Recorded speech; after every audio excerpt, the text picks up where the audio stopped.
Real contender for power இன்னைக்கு வந்து 3 பேர் தாங்க. ஒரு அசம்பிளி கான்ஸ்டியூன்சியில் வின் பண்ணுறதுக்கு he requires அட்லீஸ்ட் 90,000 votes. பார்வைப்படி இது 85% இருந்தா கூட களம் அதிமுக வெர்சஸ் திமுக தான் இருக்கு. அதுதான். ஆனா வாக்கு சதவீதம் ஏறி ஒரு ஆளுங்கட்சி மீண்டும் ஆளுங்கட்சியா இருந்தது எம்ஜிஆர் அவர்கள் மட்டும்தான். 80-84 வேற யாருக்கும் கிடையாது.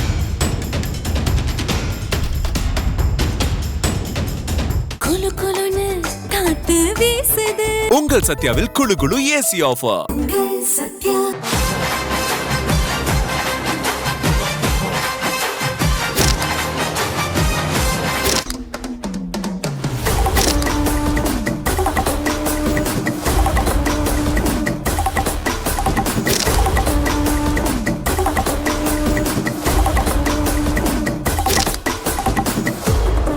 ரெட் புல் தமிழ் நேயர்களுக்கு வணக்கம். ரெவல்யூஷன் 2026 இது ஒரு தேர்தலுக்கான ஒரு சிறப்பு நிகழ்ச்சி.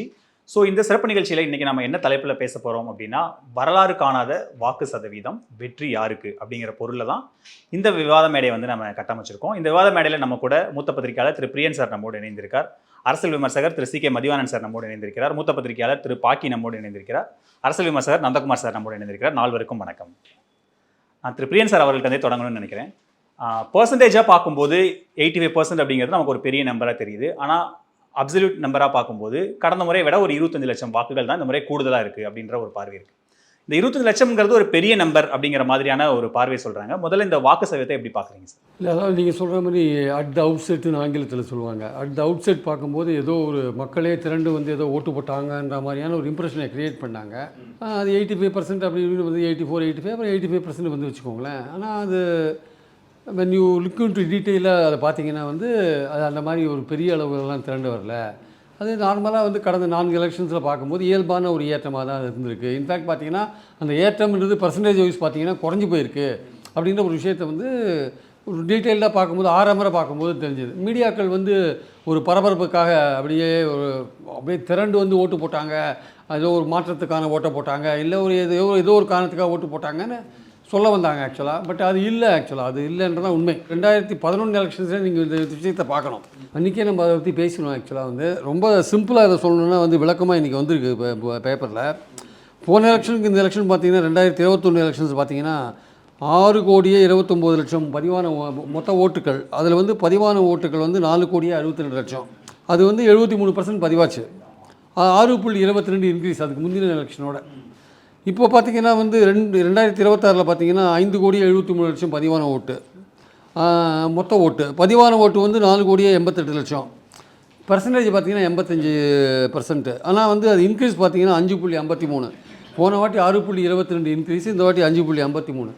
ஆனால் அப்சல்யூட் ஃபிகர்ஸில் வந்து 28 லட்சம் அதிகமாக இருக்கும். அந்த 28 லட்சம் வந்து ஏற்கனவே போன வாட்டி 28 லட்சம் தான். அப்கோர்ஸ் கோவிட் பீரியட் விஜய் இம்பாக்ட்லாம் இல்லைன்றீங்களா? விஜய் இம்பாக்ட்ன்றதில் நார்மலான ஒரு ஓட்டிங்கில் தான் போயிருக்கு, இன்க்ரீஸில் தான் போயிருக்கு. விஜய் வந்து புதுசாக வந்திருக்கார். என்றைக்குமே 3ஆவது அணி வரும்போது ஒரு க்யூரியாசிட்டி எல்லாருக்குமே வரும், அது எவ்வளோ தூரம் வந்து ஓட்டு எடுப்பாங்க அப்படின்ற மாதிரி. இந்த வாட்டி இந்த 3ஆவது அணியில் வித்தியாசம்னா ஒரு பாப்புலரான ஒரு ஆக்டராக இருக்கார் அவர். அதனால் இவர் கொஞ்சம் சைஸபிளாக இவருக்கு ஒரு ஆதரவு இருக்குது, பெரிய பெரிய கூட்டங்களை சேர்க்குறாரு.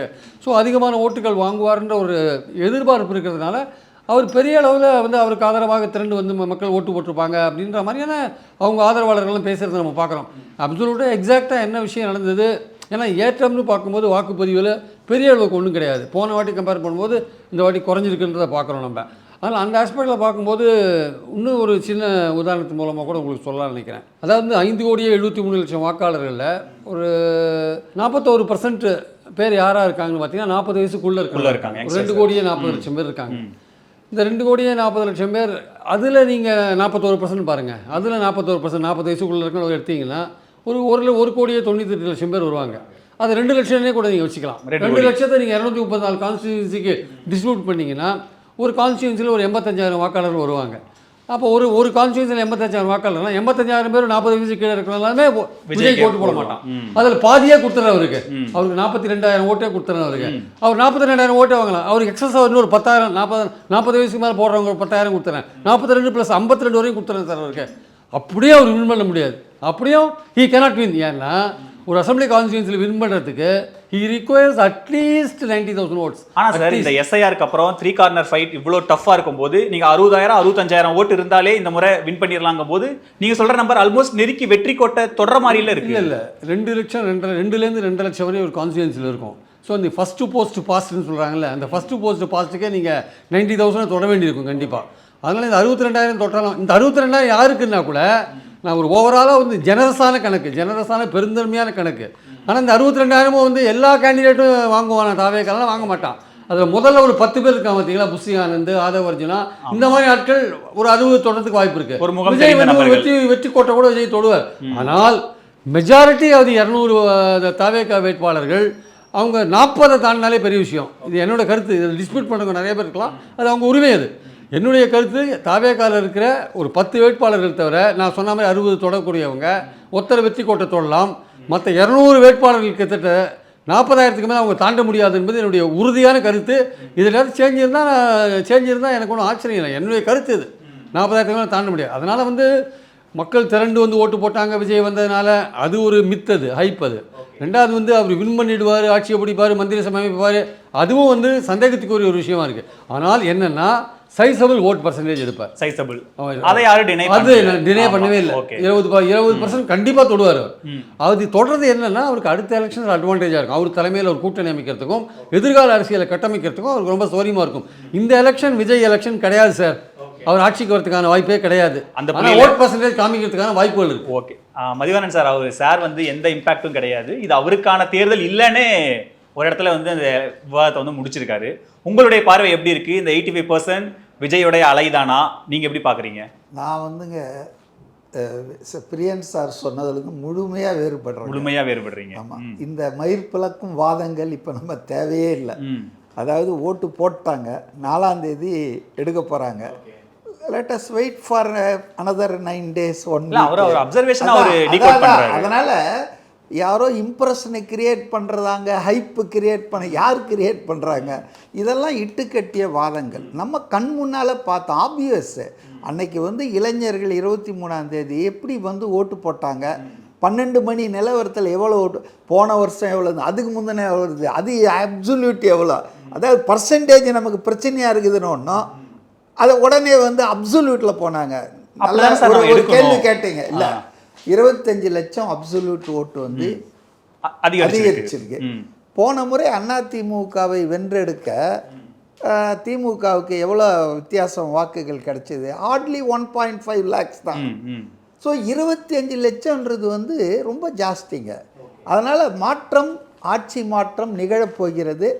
ஆட்சி மாற்றத்தை யார் நிகழ்த்த போகிறார்கள் என்பதை நான் வந்து கணிச்சு சொல்ல முடியாது. ஏன்னா மோஸ்ட் அன்பிரிடிக்டபிள் எலெக்ஷன். ஆட்சி மாற்றம் நிகழ போகுதுன்னா திமுக அடுத்து அதிமுக தானே அந்த வாய்ப்பு இருக்கிற பெரிய கட்சியா இருக்காங்க, அவங்க தானே பெரிய கூட்டணி. அப்படி இன்றைக்கு சொல்ல முடியாது.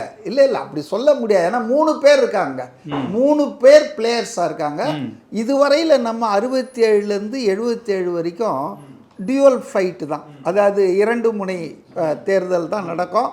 திமுக காங்கிரஸ்னு இருந்தது. ஆஃப்டர் 77 நீங்கள் அது வந்து அதுவும் அப்போவும் ரெட்டை தான், இருதுருவ அரசியல் தான். திமுக ப்ளஸ் அதிமுகன்னு மாறிடுச்சு. ஆனால் 2026 தேர்தல் டோட்டல் டிஃப்ரெண்ட் பால் கேம் மாதிரி. களத்தில் 7 அணிகள் இருக்குதுன்னு வச்சிங்க, நான் வந்து அதை இல்லைன்னு சொல்ல. சீமான், அப்புறம் வேல்முருகன், சசிகலா, ராமதாஸ், கிருஷ்ணசாமி எல்லாம் இருக்காங்க. ஆனால் ரியல் கண்டெண்டர் ஃபார் பவர் இன்றைக்கி வந்து 3 பேர் தாங்க. இது வந்து நமக்கு வந்து ஒத்துக்கலன்னா நம்ம ரொம்ப பயாஸ்டாக இருக்கிறோம்னு ஒரு முக்கியமான பாயிண்ட் இருக்கு. அதுல இருந்து அந்த நீட்சி தான் என்னன்னா, அவர் வந்து நீங்க 40 ஒரு தொகுதிக்கு 40,000 45,000 வாங்கினா கூட நீங்க வெற்றி கோட்டை ரீச் பண்ண முடியாதுன்றாங்க. மக்கள் மாற்றம்னு வந்துட்டாங்கன்னா, நான் அடிக்கடி ஒரு வார்த்தை சொல்லுவேன். அதாவது தமிழ்நாட்டு மக்கள் வந்து கொடுக்கணும்னு முடிவு பண்ணிட்டாங்கன்னா கூரையை பிச்சுட்டு கொட்டுவாங்க. கரெக்ட்.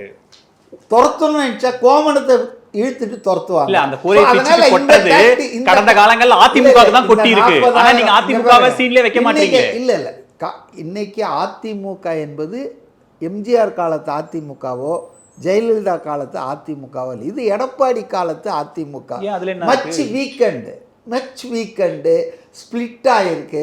3 முறை முதலமைச்சராக இருந்த அதிமுகவில் ஓ பன்னீர்செல்வம் அங்கே போய் திமுக தான் ஜெயிக்கும்னு பேசிகிட்டு இருக்காரு. திமுக சார்பாக எம்எல்ஏக்கு நிற்கிறாரு. ஸோ நீங்கள் வந்து ஒன்ஸ் இட் வாஸ் பவர்ஃபுல், அதில் ஒன்றும் சந்தேகமே இல்லை. ஆனால் இன்றைக்கி பார்த்தீங்கன்னா அவங்க வந்து ரொம்ப கலகலத்து போயிருக்கு அந்த கட்சி. அந்த கட்சியால் திமுகவை வீழ்த்த முடியாது என்று பல பேர் அந்த கட்சியிலே நம்புகிறாங்க. ஸோ ரியல் எம்ஜிஆர் சப்போர்ட்டர்ஸ் ஏடிஎம்கேவை எதிர்த்து தான் அதிமுக வந்தது. அதன் பிறப்பே வந்து தீய சக்தியான திமுகவை வீழ்த்தணுன்னு தான் எம்ஜிஆர் அதை உருவாக்கினார். ஜெயலலிதா அதை இன்னும் வளர்த்து எடுத்தாங்க.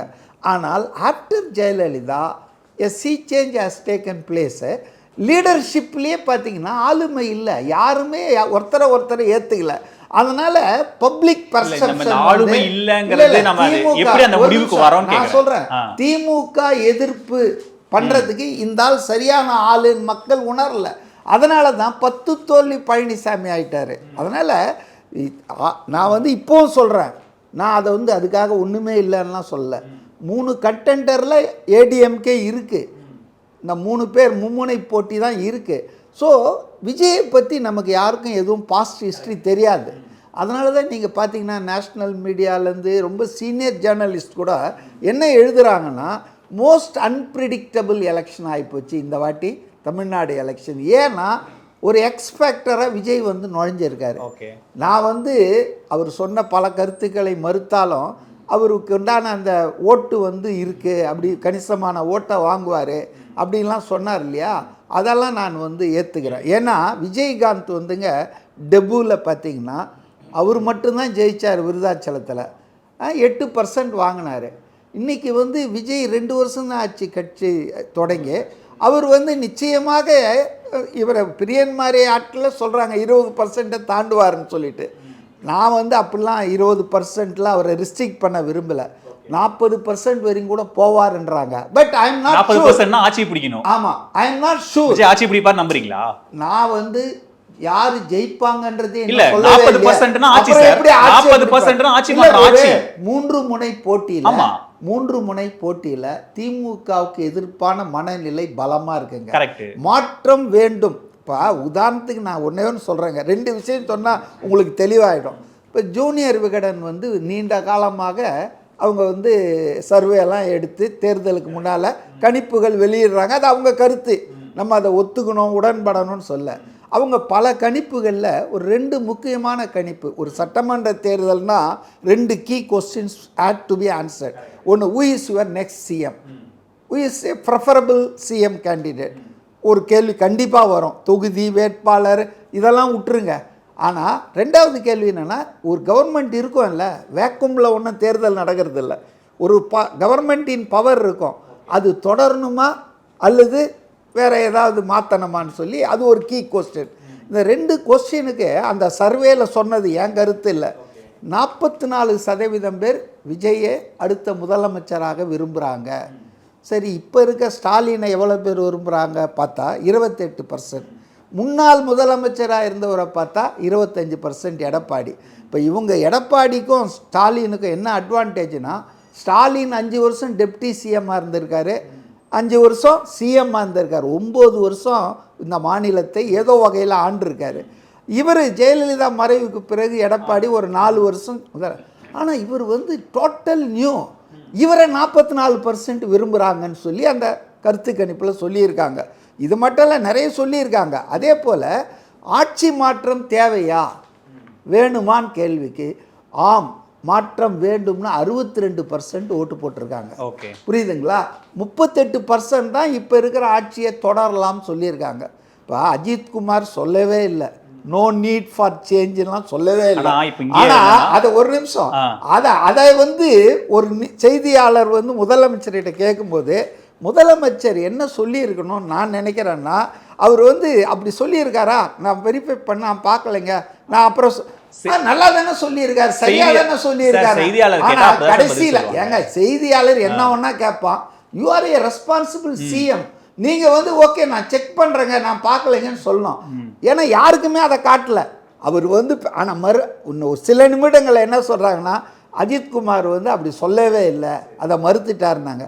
ஸோ டிஎம்கே எந்த அளவுக்கு கட்டமைக்க விரும்புது பாருங்க. அஜித்குமார் சப்போர்ட்டர்ஸ் ஓட்ட வாங்கணுன்றதுக்காக ஒரு சீஃப் மினிஸ்டர் இந்த லெவலுக்கு இறங்க வேணாம். உங்க பார்வை வந்து ஆட்சி மாற்றத்துக்கான வாக்கு சதவீதம் தான். அதாவது தெளிவா நான் இருக்கிறேன், இது ஹைப் கிடையாது, இம்ப்ரெஷன் கிரியேட் பண்ணல, ரியலாவே எ சேஞ்ச் என்று விசிபிளா இருக்குது.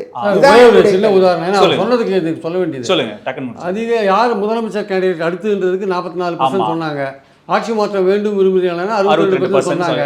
ஆனா அதுல இன்னொரு கேள்வி இருக்கு, அடுத்த ஆட்சி யாரோடதுன்னு வரும்போது திமுக தான் சொல்லியிருக்காங்க. திமுக அப்புறம் தான் அதிமுக மெஜாரிட்டி அவங்களுக்கு தான் கொடுத்திருக்காங்க. அது நம்ம அது அவங்களுடைய இன்டர்பிரேஷன் சொல்லியிருக்காங்க. திமுகக்கு 133 சீட் இருக்கிற திமுக இன்னைக்கு 5 புதிய கட்சிகளை சேர்த்த பிறகு 5 வருஷம் ஆட்சி அவங்களே சொல்ல. நீங்க 2 விஷயம் சொன்னீங்க, 3வது விஷயத்தையும் சொல்ல நிறைய இருக்கு, 10 விஷயம் இருக்கு. அத நீங்க உங்களுக்கு சௌரியமா அது அவங்க இன்டர்பிரேஷன் சார், அது அவங்க இன்டர்பிரேஷன். நிறைய விஷயம் சொல்லியிருக்காங்க. நான் 2 விஷயம் தான் சரி. அடுத்த ஆட்சி யாருன்னு கேட்டா அவங்க திமுக ஆட்சி தான் சொல்லிருக்காங்க. 36%, 33% தான் அதிமுக ஆட்சி சொல்லிருக்காங்க. அது அவங்க இன்டர்பிரேஷன். மாற்றம் வேண்டும் 62% சொல்லிட்டு அடுத்த ஆட்சி திமுக. கரெக்ட், அதுவும் அந்த பார்வை இருக்கு. ஆட்சி மாற்றம் இருக்கு, ஆனா அந்த இடத்துல அதிமுக இல்ல அப்படின்னு ஒரு புள்ளிக்கு நகர்த்துறாரு. அப்போ விஜயான்னு கேட்டா என்னால சொல்ல முடியாதுன்னு கமிட்டும் பண்ண மாட்டாரு. ஆனா அதிமுக அந்த வாய்ப்பு இல்ல அப்படின்றத முற்றிலும் அவரு ஏத்துக்கிறாரு அந்த கருத்து. உங்களுடைய பார்வை எப்படி? இந்த வாக்கு சதவீதம் என்ன சொல்லுது? விஜயோடைய இம்பாக்ட் என்ன மாதிரி இருக்கும், நீங்க எப்படி பாக்குறீங்க? அவர் தெளிவா சொல்றாரு, விஜய் தான் ஆட்சி அமைப்பாருன்னு தான் சொல்லியிருக்காரு. அதுதான் 44% 40% சொல்ல சர்வே சொன்னதோ சொன்னேன் சார். இல்ல சார் டோன்ட் புட் வேர்ட்ஸ் அது முன்னாடியே 40% மாற்றம் வரும். இல்ல அது தெளிவா சார் சொன்னது மாற்றம் வரும். முடிச்சிட்டு சார் மாற்றம் வந்து நடக்க போகுதுன்னு தான் சொல்றேன். முடிச்சிட்டு விஜய் 40% வாங்குவாருன்னு அந்த சர்வேல சொல்லல. இவர் கேட்டது chief minister, preferred chief minister candidate இருக்கக்கூடிய ஆட்சி மேல உங்களுக்கு எவ்வளவு வெறுப்பு, இந்த 2 கேள்விதான். 40%க்கு மேல விஜய் வாங்குவாருங்கிறது ஐயா மதிவானன் கொடுத்த பர்சன்டேஜ். அப்ப 40% விஜய் வாங்குறாருன்னா அவர் தானே கவர்மெண்ட். இதுல என்ன சந்தேகம் இருக்கு? 4 முனை அதான் அவர் சொல்ல வராரு. விஜய் தான் இந்த முறை ஆட்சி அமைக்கிறாருன்றத அவருடைய சொல்றேன். நான் விஜய சொல்லலங்கறாரு, ஆனா விஜய் தான் சொல்றாரு. இல்லங்க, உரிமை இவர் 20 சொன்னாரு, 40 வரைக்கும் வரும் நான் எதிர்பார்க்கறேன்னு தான் சொன்னேன். அதுதான் I was not confirming anything. So 40ன்றாவே அவர்தான். இப்ப திமுக 40னா திமுக தான், அண்ணா திமுக 40னா அண்ணா திமுக 40 அவங்க தான், நாம் தமிழர் கட்சி 40னா அவங்க தான். ஏன்னா இது 4 முனை போட்டியில இப்ப கேமே 30 to 35% கேம். 40% ஒரு பார்ட்டி ரீச் ஆகுதுன்னா they will sweep. இன்னைக்கு இருக்கக்கூடிய ஸ்டேட்டஸ் கோ பிரகாரம் பார்த்தோம்னா அப்போ இது வந்து ஒவ்வொருத்தரும் அவங்களுடைய அபிலாஷைகளை நம்ம நம்பரை வச்சு இன்டர்பிரட் பண்றோம். தப்பு இல்லை, அவங்களுடைய வியூ பாயிண்ட். அப்போ வந்து ஒருத்தர் ஆட்டத்துக்கே நாங்கள் சேர்த்திக்க மாட்டோம். ஒரு அதிமுக மாதிரி கட்சிகள் ஒரு பிரதான எதிர்கட்சி இருக்கு, மத்தியில் ஆளக்கூடிய ஒரு பாரதிய ஜனதா கூட்டணியில் இருக்கு, பாட்டாளி மக்கள் கட்சி சமூக நீதிக்காக பெரிதளவுக்கு போராடிய பாட்டாளி மக்கள் கட்சி உள்ள இருக்கு. போன தடவை அமமுக அதிமுகலேருந்து பிரிஞ்சு போய் ஒரு 27 சீட்டு பாதிப்பை ஏற்படுத்தினாங்க. அதில் 19 சீட்டு திமுக ஜெயிச்சுது. அப்போ இந்த ஃபேக்டர்லாம் எதுவுமே இல்லையா? அப்போ அதிமுகங்கிறோம் சும்மா அப்படிலாவா? இல்லை, அவர் சிம்பிளா முடிச்சிட்டார். அந்த தலைமை வலுவில்லாத தலைமையா இருக்கு இந்த முறை. இப்போ அந்த பாயிண்ட் வரும். அதாவது இப்படித்தான் அதிமுகவை தமிழ்நாட்டில் இருக்கக்கூடிய ஒவ்வொருத்தரும், குறிப்பாக இபிஎஸ்ஸை அண்டர் எஸ்டிமேட் பண்ணாதான் ஆட்களே கிடையாது. அவர் தலைமையேற்றதுலேருந்து, முதலமைச்சரான காலத்திலிருந்து. ஆனால் ஒவ்வொரு காலகட்டத்திலையும் தான் எந்த வகையில் சிறந்த ஆளுமையான தலைவருங்கிறத அவர் நிரூபிச்சுட்டே வர்றார். அப்போ எல்லாருமே என்ன சொன்னாங்க? இல்லை, பாரதிய ஜனதா நசுக்குது, பாரதிய ஜனதாவுக்கு இவர் அடிமையாயிட்டாரு அப்படின்னாங்க. கூட்டணி அமைச்சர் அன்னைக்கு ஏப்ரல் 11ஆம் தேதி அமித்ஷா அவர்கள் வராரு. எத்தனை மணிக்கு மீட்டிங் நடக்கணும்? அது காலையில் 11 மணிக்கு நடக்கணும். எத்தனை மணிக்கு நடந்துச்சு? எதனால லேட் ஆச்சு? அண்ணாமலையை மாத்தணும்ன்றதெல்லாம் அப்ப பேச அவருடைய கண்டிஷன்ஸ்க்கெல்லாம் உடன்பட்டு வந்தா நாங்க வரோம்னு சொன்னார். he has disproved it. அதே மாதிரி பாத்தீங்கன்னா இல்லைங்க 60 சீட்டு 70 சீட்டு பாரதிய ஜனதாக்கு கொடுக்க போறாங்க, அவங்க தாங்க எல்லாமே பிரிச்சு கொடுத்தாகணும், பாருங்க டெல்லிக்கு போறாரு, பாருங்க டெல்லிக்கு போறாருன்னாங்க. கடைசீட்டில் திமுக கூட்டணியில் 99 எம்பி சீட்டு வச்சிருக்கக்கூடிய காங்கிரஸுக்கு 28 சீட்டு, ஒரு ராஜ்யசபா சீட்.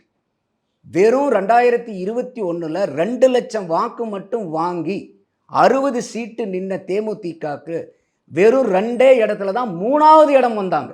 2வது இடம் இல்லை, 3வது இடம். அப்போ 0.43% வாங்கின தேமுதிகக்கு 10 சீட்டு, ஒரு ராஜ்யசபா சீட்டு. ஆனால் இங்கே எடப்பாடி கொடுத்தது 240 எம்பியை எடுத்து 3வது முறையாக தொடர்ந்து இந்திய தேசத்தை, மாநிலத்தில் இந்திய தேசத்தை ஆளக்கூடிய பாரதிய ஜனதாவுக்கு அவங்க கொடுத்த சீட்டு வெறும் 27 சீட்டு. அப்போ ஒவ்வொரு இடத்துலையும் இவங்க என்னென்னலாம் வந்து நெரேட்டிவ் செட் பண்றதுல டிஎம்கே வந்து ஃபாதர் ஆஃப் நெரேட்டிவ்ஸ்ன்னு சொல்லுவாங்க. இப்ப அடுத்தது என்னன்னா ஃபாதருக்கு ஒரு ஃபாதர்ங்கிற மாதிரி இன்னைக்கு தமிழக காட்ஃபாதரா வந்து தமிழக வெற்றி கழகம் வந்துட்டு பாருங்க அதிமுக சீன்ல. இப்ப நமக்கு தாவேக்காவை பிடிக்காம இல்ல சார். அவர் ஒரு பாயிண்ட் லாஜிக்கா என்ன கேக்குறாருன்னா, விஜய இருக்கிற இளைஞர்கள் அந்த பிரியன் சார் சொன்ன மாதிரி 40 வயதுக்கு கீழே இருக்கிறவங்க அவரை பாக்குறாங்க, கணிசமா ஓட்டு போடுறாங்க. அவர் மாதிரி ட்ரெஸ் கோடு போட்டு ஒரு கல்ட் ஸ்டேட்டஸ்ல வச்சு அவரை பார்த்து அந்த மாதிரி ட்ரெஸ் கோடு போட்டு தமிழகம் போய் வாக்களிக்கிறது தமிழ்நாடு எப்ப பார்த்துச்சு? சோ அப்படியான காட்சிகள் தமிழ் இது வரைக்கும் பார்க்கல. பெண்கள் திரண்டு போய் வாக்களிக்கிறாங்க, இளம் பெண்கள் போறாங்க. எப்பவும் இல்லாத ஒரு சர்ஜ் இந்த எலெக்ஷன்ல இருந்ததுன்றத வச்சுதான் அவர் அந்த புள்ளிக்கு வராரு. அதை நம்ம நிராகரிச்சிட முடியுமா? யாருமே நிராகரிக்கலைங்க. அது விஜயோட இம்பாக்ட் தான். அப்ப இன்னைக்கு யூனிஃபார்ம் போட்டு வந்தாங்கன்னா என்ன 5,73,00,000 வாக்காளர்கள்ல இப்ப 4,90,00,000 வாக்காளர்கள் பதிவாகுது. இப்ப பதிவானது வந்து பாத்தீங்கன்னா இன்னும் ஒரு 4,20,000 போஸ்டல் பேலட்டை சேர்த்தணும். நீங்க அதை சேர்த்துனீங்கன்னா சற்றேறக்குறைய 86% வருது. அப்ப அந்த 86% பீப்புளும் யூனிஃபார்ம்ல போயிட்டாங்களா? ஐயா ஸ்டாலின் அவர்கள் கூட அந்த யூனிஃபார்ம்ல தான் போய் ஓட்டு போட்டார். பாத்தீங்களா இல்லையா? அண்ணாமலையும் அதுல தான் போனாரு. இல்லைங்க, அண்ணாமலை கூட பிடிக்காம போட்டிருக்கட்டும் விஜய்க்கு. ஸ்டாலின் அவர்கள் கூட விஜய்க்கு தான் போட்டிருக்காரு. கரெக்ட் தானே? ஏன்னா யூனிஃபார்ம் சொல்லுது இல்ல. அப்போ இது எல்லாம் எதா இருந்தாலும் வந்து பாத்தீங்கன்னா ஒரு கனெக்ட் பண்றதுல தப்பு இல்லை. பட் எல்லையிலுமே எக்ஸகரேட் பண்ணக்கூடாதுங்கிறேன் நான். இப்ப விஜய் அவர்கள் நானே பல நேர்காணல்களை சொல்லியிருக்கிறது, எந்த கட்சியும் முதல் தேர்தலில் வாங்கினதை விட அதிமுகவை தவிர, ஏன்னா எம்ஜிஆர் அவர்கள் 30% மேல வாங்கி ஆட்சி அமைக்கிறார். அதை தவிர எந்த கட்சி தமிழகத்தில் வந்த கட்சியை விடவும் பிரதானமான கட்சிகளை விடவும் விஜய் அவர்கள் பெரிய அளவுக்கு வாக்கு சதவீதத்தை வாங்கி அவருடைய பர்சன்டேஜ் ஆஃப் ஓட்டை நிரூபிப்பாருன்னு நான் இப்பயும் சொல்றேன். பெரிய அளவுக்கு இருக்கு. இளைஞர்களுடைய வாக்கு இருக்கா? இருக்குது. பெண்களுடைய வாக்கு இருக்கா? இருக்கு. நான் வந்து வெறும் 40 வயசுக்குள்ள இருக்கிறவங்க தான் விஜய்க்கு போடுறாங்கன்னு நான் சொல்ல விரும்பல. அக்ராஸ் ஏஜில் அவருக்கு இருக்குது. இப்போ 55 வயசுக்கு மேல இருக்கிறவங்க விஜய்க்கு ஓட்டு போட மாட்டாங்களா? கிடையாது. அப்படி சொன்னாங்கன்னா அது வந்து அறியாமை. எல்லா வயது வித்தியாசம் இல்லாமையும் அவருக்கு வாக்கு வங்கி இருக்கு. ஆனா அவர் ஐயா மதிவாணன் சொல்ற மாதிரி 40% வருமா அப்படின்னா இது வந்து பெரிய கேள்வி சார். அவர் எங்க நகர்த்துறாருன்னா, இந்த தேர்தல் களமே திமுக வெர்சஸ் தாவேக்கான்னு விஜய் சொல்றாரு. அந்த மாதிரியான டோன்ல தான் இந்த களம் இருக்கு. அதிமுக அந்த இடத்துலயே இல்ல, 3வது இடத்துல தான் இருக்கு அப்படின்ற மாதிரியான ஒரு இடத்துல தான் நகர்த்துறாரு. அதுதான் என்ன காரணிகள்னு வேணும்ல. ஐயா மதிவாணன் அவர்களுடைய காரணம் சொன்னாரு. என்ன காரணம்? ஜெயலலிதாக்கு அப்புறம் கட்சி வலுவிழந்திருக்கு, வலுவான தலைமை இல்ல, பாஜக இருக்காங்க, நிறைய எதிர்ப்பு மனநிலை எல்லாம் இருக்குன்றாரு. இப்போ அதிமுகவுக்கு தலைமை இல்லைங்கிறதுக்கு நான் ஏற்கனவே உங்களுக்கு விளக்குனேன். அதிமுக தலைமை இப்போ ஓபிஎஸ் 3 தடவை முதலமைச்சராக இருந்தவர். ஓபிஎஸ் அவர்கள் வந்து தாவேக்காவுக்கு போயிருந்தா கூட அது அதிமுகவுக்கு பெருத்த அடியா மாறி இருக்கும். இப்போ ஓபிஎஸ் தனியா நிற்கும் போது, பிரிஞ்சு நின்று ஒரு பிரிவா நிற்கும் போது கரவேட்டி கட்டிட்டு இருக்கிறீங்க அதிமுக காரங்க இருக்காங்க பாருங்க. அதுப்ப கூட சில பேர் வந்து என்னங்க அதிமுக பிரிஞ்சிருக்கீங்க, ஒன்னா சேர்ந்தா கூட பரவாயில்லன்னு இருந்தாங்க. இப்ப திமுகவினுடைய இவர் போய் கரவேட்டி மாத்திட்டார். அம்மையார் ஜெயலலிதா போட்டோவை தூக்கிட்டு ஸ்டாலின் அவர்கள் போட்டோவை வச்சிட்டாரு. இவர் கரவேட்டி மாத்தின உடனே அத்தனை பேர் அதிமுக காரன் பூரா இன்னைக்கு திமுக வேட்டி கட்டிட்டானா? இந்த நிகழ்வு ஓபிஎஸ் அவர்கள் திமுகவுக்கு போய் சேர்ந்தது அதிமுகவை வலுப்படுத்தி இருக்கு சார். அந்த பார்வையை பார்க்க மாட்டீங்களா? ஒரு நாணயம் தான் 2 பக்கம் இருக்குதா இல்லையா? ஒரு பக்கத்தை மட்டும் பார்த்துக்கிட்டு மீதி பக்கத்தை பார்க்க மாட்டேங்கிறீங்க. அதிமுகவை அது வலுப்படுத்தி இருக்கு. அடுத்தது சசிகலா அம்மையாரை வாங்க. சசிகலா அம்மையார் ஜனவரி 2027 வரைக்கும் தேர்தலில் போட்டி போட முடியாது சார்.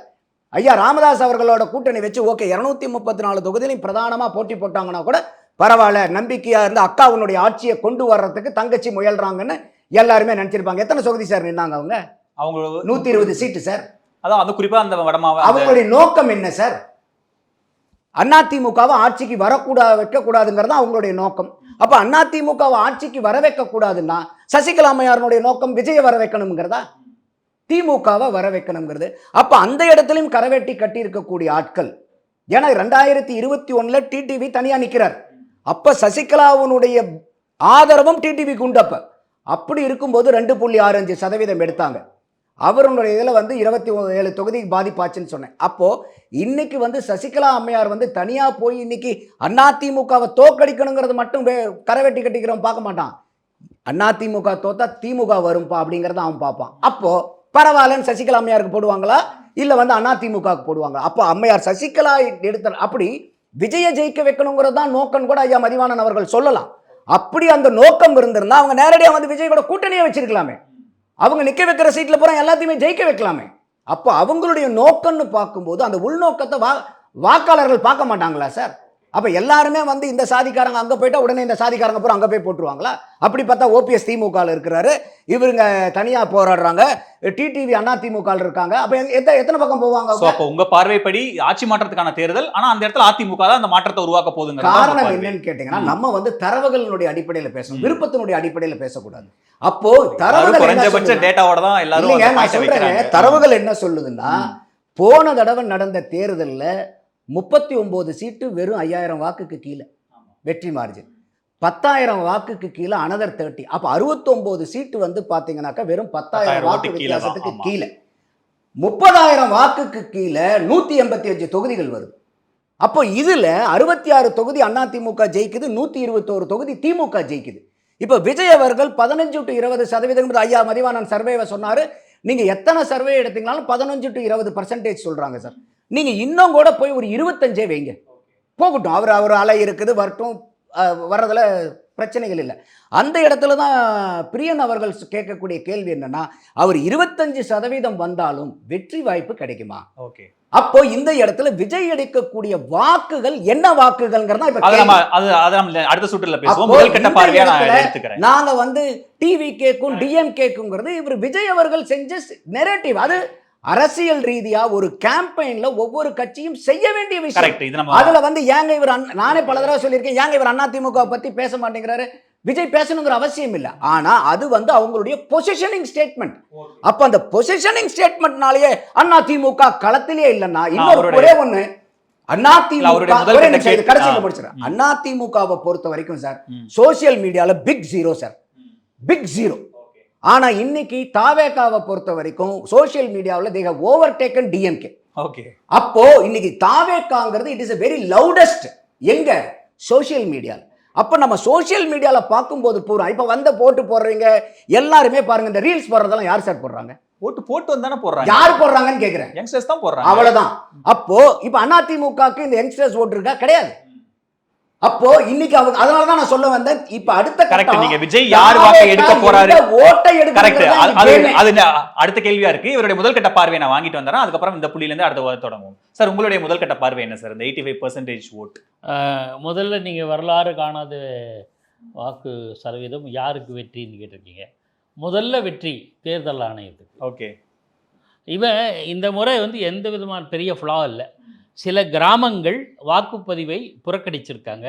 வேங்கை வயல், அது நாங்குநேரி, மயிலாடுதுறையில் ஒரு பகுதி, ஒட்டப்பிடாரத்தில் ஒரு சின்ன கிராமம், 900 பேர், இது மாதிரி சம்பவங்கள் தவிர பை அண்ட் லார்ஜ் சுமூகமானது. பெரிய அளவு தாக்கம் இல்லை.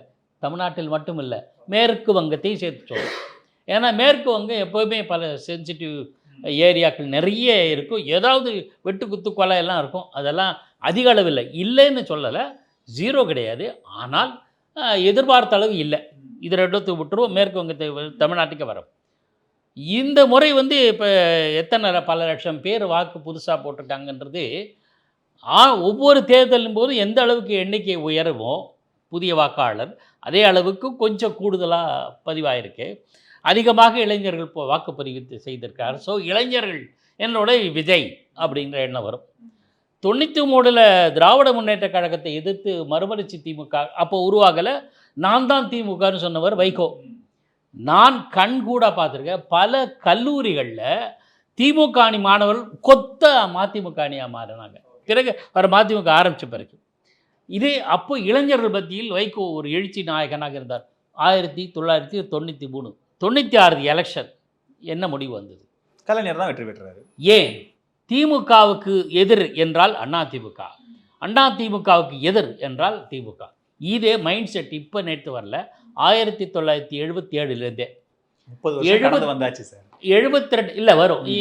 இது வந்து உடனே மாறக்கூடியதல்ல. இல்லை, அதுதான் 30 வருஷம் டைம் ஆயிருக்கு. அதான் மாறும். இல்லை கரெக்டு. எப்போ மாறும்? மாறக்கூடியது தான். இந்தியாவுக்கு சுதந்திரம் வாங்கி தந்த காங்கிரஸ் கட்சியே, காமராஜர் போன்ற மாபெரும் தலைவர்கள் இருந்த காங்கிரஸ் கட்சியே 67 துடை தெரியப்பட்டது. அது மாதிரியான அப்போது ஏற்பட்ட சூழல், உணவுக்கு தட்டுப்பாடு, இந்தி திணிப்பு, எல்லாத்துக்கும் மத்திய அரசை சார்ந்திருக்கணும், மத்திய தேசிய கட்சி இருந்தெல்லாம் அவங்க சொல்கிறது தான் ஆடணுங்கிற எண்ணம். இது மாதிரி நமக்கென்ற மாநிலத்துக்கென்று ஒரு தனித்தன்மை வேணும். இதில் பல்வேறு எண்ணங்கள், நான் திராவிடன்ற வார்த்தை யூஸ் பண்ணலாம், அது பொலிட்டிக்கலாக போய்டுன்றதுக்காக இந்த உணர்வுகள் பின்னாடி எல்லா மாநிலத்துக்கும் வந்தது. அதனால தான் பல மாநிலங்களில் மாநில கட்சிகள் விஸ்வரூபம் எடுத்தன. ஆம் ஆத்மியோ திரிணாமுல் காங்கிரஸோ, ஏன் இப்போ JDU, JDS, Janata Dal secular, Janata Dal ஐக்கிய ஜனதா தளமோ, ஆந்திர பிரதேசத்தில் தெலுங்கு தேசம், ஒய்எஸ்ஆர் ரெட்டி காங்கிரஸ், தெலுங்கானாவில் பாரதிய, இப்போ முன்பு தெலுங்கானா ராஷ்டிர சமிதி, இப்போது பாரதிய ராஷ்டிர சமிதி, ஆம் ஆத்மி தேசிய கட்சியாக தான் கிட்டத்தட்ட மாநில கட்சி, சிவசேனை சரத்பவாருடைய தேசியவாத கட்சி, இது எல்லாமே ரீஜனலில் ஃபோர்ஸ் ஆகிடுச்சு. பிஜு ஜனதாதள் எல்லாமே ரீஜனல் ஃபோர்ஸாக வந்தது காரணம் மாநிலங்களுக்கு முக்கியத்துவம் தான். அதுக்கு வித்திட்டது அண்ணா, தமிழ்நாட்டில் திராவிட முன்னேற்ற கழகம். ஆனால் மாற்று திமுக மீது எதிர்ப்பு குரலும் அதன் மீதான ஊழல் புகார் அண்ணா மறைவுக்கு பிறகு கலைஞர் கருணாநிதியை பொறுப்பேற்ற பிறகு கடும் அதிருப்தி இருந்தது. அப்போது திமுகவுக்கு எதிராக 77 தேர்தலுக்கு முன்னாடி காமராஜரும் களத்தில் இருந்தார், சாப்ரா காங்கிரஸ். எம்ஜிஆரும் கட்சியிலிருந்து நீக்கப்பட்டு அண்ணா திமுக கண்டார். ஆனால் இடைத்தேர்தல்களில் யார் வெற்றி பெற்றார்கள்?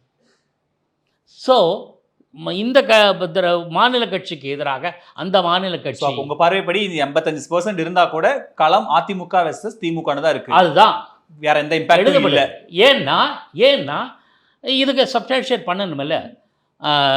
சார் மதிவாணன் சார் ஒன்று சொன்னார், ஆளுமை பிரச்சனையை சொன்னார். ஜெயலலிதா எம்ஜிஆருக்கு அப்புறம் ஆளுமை மிக்கவர் இல்லைன்னு. சார், கலைஞர் கருணாநிதியோட ஆளுமை மு.க. ஸ்டாலின் இன்னைக்கு இருக்கா? இல்லையே, அந்த அளவுக்கு இல்லையே. அவருக்கு அதிர்ஷ்டம். நான் ஒன்று சொல்கிறேன், உண்மையாக என்ன சொன்னால், அதிமுகவிலிருந்து பெரிய தலைவர்கள் பல பேர் அங்கே போய் சேர்ந்தாங்க. எதிரி போதிய அளவுக்கு வலுவை இல்லை. எப்போவுமே எதிர்கட்சியாக இருக்கிறது தான் முன்ன வரும். அவர் கட்சி தலைமை ஏற்ற போது, மு.க. ஸ்டாலின் திராவிட முன்னேற்ற கழக தலைமை ஏற்ற போது எதிர்கட்சியாக இருந்தார். எதிர்கட்சிக்கு வாய்ஸ் எப்போவுமே இருக்குது. ஆளுங்கட்சினா அங்கே தஞ்சம் அடையலாம். இங்கே இவன் திட்டுறான்னா அங்கே போய் பார்ப்பா அவன் திட்டான், நம்ம இயல்பாக சொல்லுவோம் இல்லை, அங்கே கோவப்பட்டுனா இங்கே வந்துடுறோம். அந்த மாதிரி மக்களுக்கு அதிமுக மீது ஒரு அதிருப்தி இருந்தால் திமுக பக்கம் வருது. ஆனா இந்த முறை அப்படி இல்ல. இந்த முறை வாக்கு மாறுது அப்படிங்கிறது தான் அவரோட பார்வையா இருக்கு. இந்த முறை அப்படி திமுகவுக்கு கோபம்னா நாங்க அதிமுக வேண்டாம், புதிய மாற்று வந்திருக்கேன், நம்ம அங்க போவோங்கிறது தான் அவரோட பார்வையா இருக்கு. நான் அதை தான் சொல்ல வரேன். அதை நான் சொன்ன பாயிண்ட்டை சப்ஸ்டான்ஷியேட் பண்ணோம்ல. களத்தில் கடந்த ஜூலையே பிரச்சாரத்தை பரப்புரை தொடங்கியவர் யார்? எடப்பாடி பழனிசாமி. 234 தொகுதிகளுக்கும் சுற்றுப்பயணம் செய்த ஒரே தலைவர் எடப்பாடி பழனிசாமி. 2 முறை கூட போயிட்டு வந்துட்டார் அவரு. ஆக மக்களை ரீச் செய்தவர் யார்? நேரடியாக சென்றடைந்தவர் யார்? ப்ளஸ் பாயிண்ட் அதெல்லாம். இதே எம்ஜிஆர் காலத்தில் செஞ்சிருக்காரு, கலைஞர் கருணாநிதி செஞ்சிருக்காரு, ஜெயலலிதா கூட பண்ணியிருக்காங்க. ஸோ ரீச் ஆரம்பம். ஸோ இவர் நமக்கு சாதகமானவர் என்ற எண்ணம். இது ஒன்று. சரி, அப்போ நியூ பிளேயருக்கு மதிப்பு இல்லையானா இருக்கும். எப்போ இருக்கும் அப்படின்னா, 1996 2 நியூ பிளேயர்ஸ், ஒருத்தர் பாமக, இன்னொருத்தர் மதிமுக சொல்லிட்டோம். பாமகவும் என்னாச்சு? Wash out. அப்போ ஒரு சில இடங்கள் தான் வெற்றி பெற்றார். அதுக்கு பின்னாடி பாருங்கள், ஒவ்வொரு கட்டத்திலையும் 2006 விஜயகாந்த் அவரை மாதிரி ஒரு லீடர், ஒரு மாதிரி ஒரு மக்களை க்ரௌடு புல்லர் கிடையாது. 2006 தேர்தலில் என்ன நடந்தது? அவரால் வெற்றி 8% வாங்கினார். ஸ்பாய்லராக இருந்தார். வெற்றி வாய்ப்புக்கு ஸ்பாய்லராக இருந்தார். அதுக்கு பிறகு மக்கள் நீதி மையம், அவருக்கு மீது ஒரு இளைஞர்கள் ஈர்ப்பு இருந்தது. அவர் தனித்து நின்று கொஞ்சம் கணிசமாக இருந்தார்.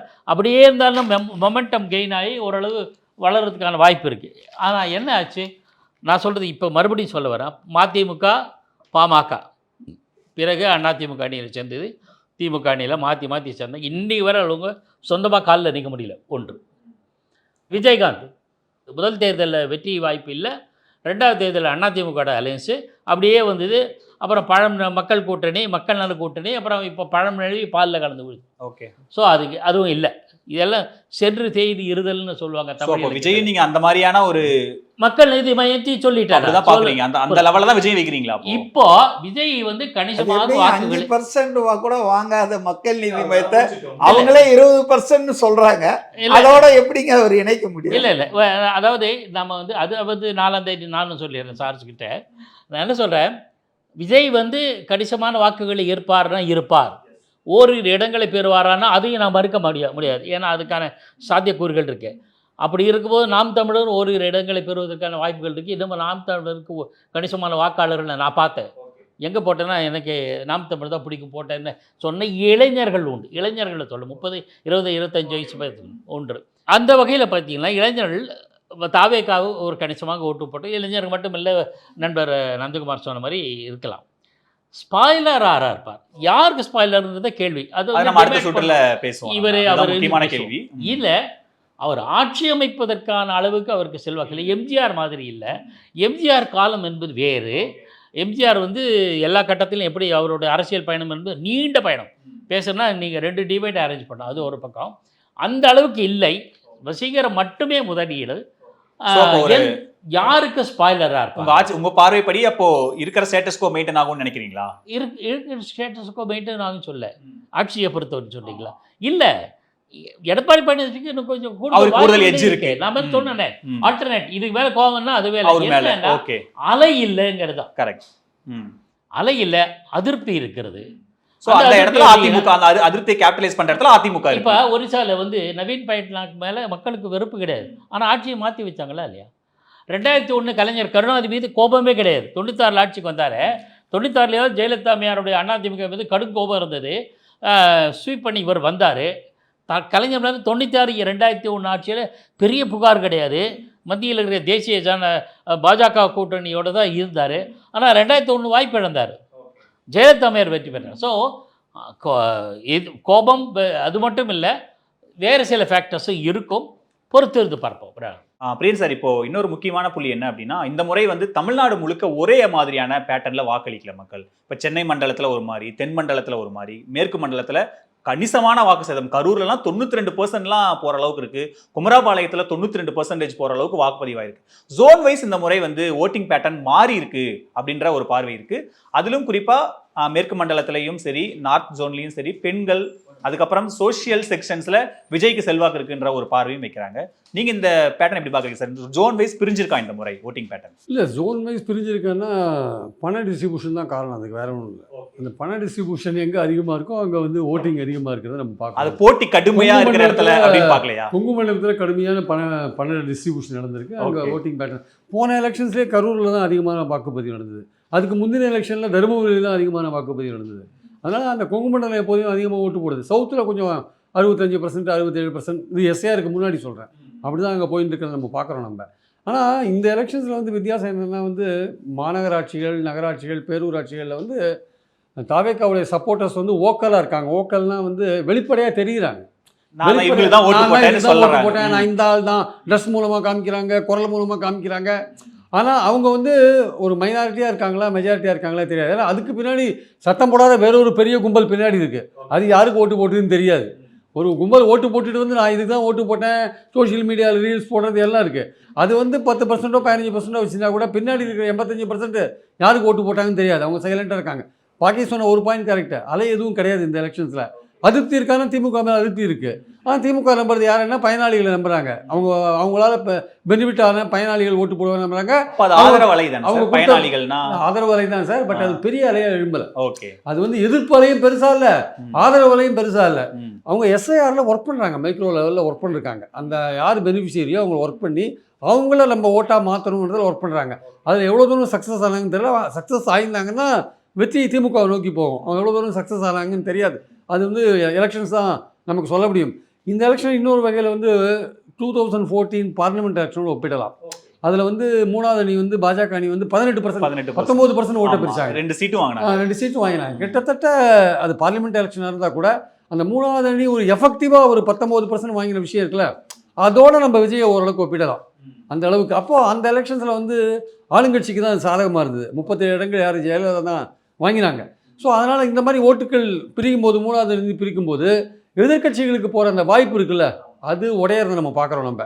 இன்னொன்று வந்து இங்கே வந்து முக்கியமான விஷயம் என்னன்னா, விஜய் வந்து ஒரு செல்வாக்கு மிக்க நடிகர் இருக்கார். விஜயகாந்துடைய செல்வாக்கு மிக்க நடிகர். அவருக்கு ஆதரவும் அதிகமாக இருக்குது. நம்ம கண்ணுக்கு முன்னாடி தெரிகிற விஷயத்தை நம்ம வந்து கடந்து போக முடியாது. அந்த ஓட்டுகள் வந்த கூட்டம் மட்டும் ஓட்டு போட்டால் வின் பண்ண முடியாது. வராத கூட்டம் அவருக்கு எவ்வளோ ஓட்டு போட்டதுன்னு நமக்கு தெரியாது. ஸோ அதனால் வந்து இப்போது திமுக விட்டால் அதிமுக அப்படின்ற விஷயம் தான் எல்லோரும் ஓட்டு போட்டு வந்தாங்க. திமுக வேண்டாம்னா அதிமுக போடுவாங்க. இப்போது மாற்றம் வேண்டும்னு வந்திருக்கார் விஜய். அவர் வந்து திமுக கடைசி நாளில் அவர் கொடுத்த பஞ்சு அதிமுகவுக்கு எதிராக பயங்கரமான பஞ்சு கொடுத்தார் எடப்பாடிக்கு எதிராக. அதன் மூலமாக அதிமுகவை நேரடியாக எதிர்க்கிற ஒரு இடத்துக்கு அவர் வந்தார் இந்த கடைசி நாள் பிரச்சாரத்தின் போது. அப்போது மாற்றம் வேணும்னு சொல்கிற இளைஞர்களோ பெண்களோ யாராக வேணா இருக்கட்டும், அவங்க திமுகவை விட்டால் இதுவரையும் அதிமுகவுக்கு மாற்றம் வேண்டும்னு போட்டவங்க அடுத்த மாற்றம் வந்து நேர விஜய்க்கு தான் போவாங்க ஆக்சுவலாக. அப்போது அதிமுக ரெண்டும் வேண்டாம். அப்போ அதிமுகவுக்கு போகிற ஓட்டுகள் குறையறதுக்கான வாய்ப்புகள் இருக்குது, நிறைய இருக்குது. அப்ப அதிமுகவை தான் டேமேஜ் அதிமுகவை தான் டேமேஜ் பண்ணுறாரு. மாற்றம் வேண்டும்னு ஒருத்தன் நினைக்கிறான்னா இதுவரையும் அவனுக்கு ஒரு ஆல்டர்னேட்டாக இருந்த அதிமுகவுக்கு பதிலாக அங்கே தாவேகா வராங்க. அவங்க ரெண்டுமே பிடிக்காத நந்தகுமார் சார் வந்து வேறுபடுறாரு. அப்படி இல்ல, விஜய் வந்து சோஷியல் மீடியா அந்த நாய்ஸ் இருக்கே தவிர களத்துல அந்த லோக்கல் செல்வாக்கு அறுவடை பண்ற இடத்துல அதிமுக தான் இருக்கு. லோக்கல் பிரச்சனையை அவங்க தான் அட்ரஸ் பண்றாங்க, அவங்க ஆட்கள் தான் இருக்காங்க. அப்போ லோக்கல் மக்கள் விஜய்க்கு எப்படி, அங்க இருக்கிற கேண்டிடேட்டே யாருன்னு தெரியாது, ஆனா அதிமுக காரங்க களத்துல இருக்கும்போது மக்கள் அப்படி மாத்தி அதிமுக தான் வருவாங்க. அதை அவங்கள தாண்டி தாவேக்காக்கெல்லாம் போதாதுன்னு ஒரு பாயிண்ட் வைக்கிறாரு. அதை நீங்க நான் ஒரே ஒரு கிளாரிபிகேஷன், தாவேக்கா நான் சொல்றேன் 15 to 20 சர்வசாதாரணமா போவாங்க. 25% போனாலும் ஆச்சரியப்படுறதுக்கு இல்லை. அப்போ இந்த இடத்துல இன்னைக்கு தாவேக்காவுடைய ஓட்டர் ப்ரொஃபைல் என்னன்னு பார்க்கணும். இப்போ ஐயா பிரியன் அவர்கள் சொன்ன மாதிரி வந்து இன்னைக்கு யார் யாரெல்லாம் இப்போ திமுகவுக்கு ஓட்டு போட்டாங்களோ அவங்க பூரா இப்போ இங்கே ஷிஃப்ட் ஆகுறாங்க தாவேக்காக்கு. அதாவது சாஃப்ட் டிஎம்கே ஓட்ஸ், போன தடவை ஆட்சியில் இவங்க வரணும்னு சொல்லி போடுறாங்க இல்லையா, அந்த ஓட்ஸ் இங்கே ஷிஃப்ட் ஆகுது. அப்போ இப்போ உதாரணத்துக்கு வந்து பார்த்தீங்கன்னா இளைஞர்கள், மகளிர், சிறுபான்மையினர், எஸ்சி எஸ்டி, இந்த 4 தான் பிரதானமான வாக்கு வங்கி விஜயனுடைய வாக்கு வங்கி. அவர் எத்தனை சதவீதம் வாக்கு வங்கி வாங்கினாலும் அதில் 80% இந்த 4 பக்கெட்டை சேர்ந்தது. இந்த 4ஐயும் இப்போ யார் வசம் இருக்குன்னா திமுக வசம் இருக்கு. அதிமுக கிட்ட மைனாரிட்டி இல்லை, அதிமுக கிட்ட இளைஞர்கள் பெரிய அளவுக்கு இல்லை. அப்போ இன்னைக்கு வந்து எஸ்சி எஸ்டி ஓட்டு இங்கே திருமாவளவன் அவர்கள் இருந்து இங்கே பெரிய அளவுக்கு போன தடவைலாம் இங்கே கார்னர் பண்ணி கொடுத்தாரு. இப்போ கூட சிந்தாம செதறாம 100 ஓட்டில் 25 ஓட்டு நம்ம ஓட்டு இங்கே விழுவணும்லாம் கடலூர் மீட்டிங்கில் பேசினாரு. அப்போ கடைசி நாளில் வந்து விஜய் அவர்கள் வந்து அதிமுகவை தாக்கி பேசும்போது அதிமுகவுக்கு டேமேஜ் வரும்னா கட்சி ஆரம்பிச்சதுலேருந்து அவர் டேமேஜ் பண்ணது யாரை சார்? திமுகவை தானே. அப்ப திமுகவில் இருக்கிற ஓட்டு தானே அங்க பிரதானமா போகும். நம்மளுடைய பார்வை என்னன்னா விஜய் வாங்கக்கூடிய வாக்குல பிரதானமான வாக்கு எங்கிருந்து எடுக்கப்படும்னா திமுக. இப்ப அதிமுக இருந்து எடுக்க மாட்டாரா? அதுதான் அவர் பதில் சொல்றாரு. அது எப்படி அவர் சொல்ல வராரு? அதாவது அதிமுகவுக்கு பிரிக்க மாட்டார், இல்லை திமுகவை பிரிக்கிறார், இதெல்லாம் யூகம் தான் சார், எல்லாமே யூகம் தான். என்னோட யூகம் இது, அவரோட நந்தகுமாரோட யூகம் அது என்ன ஆகுன்னு 4ஆம் தேதி தான் தெரியும்.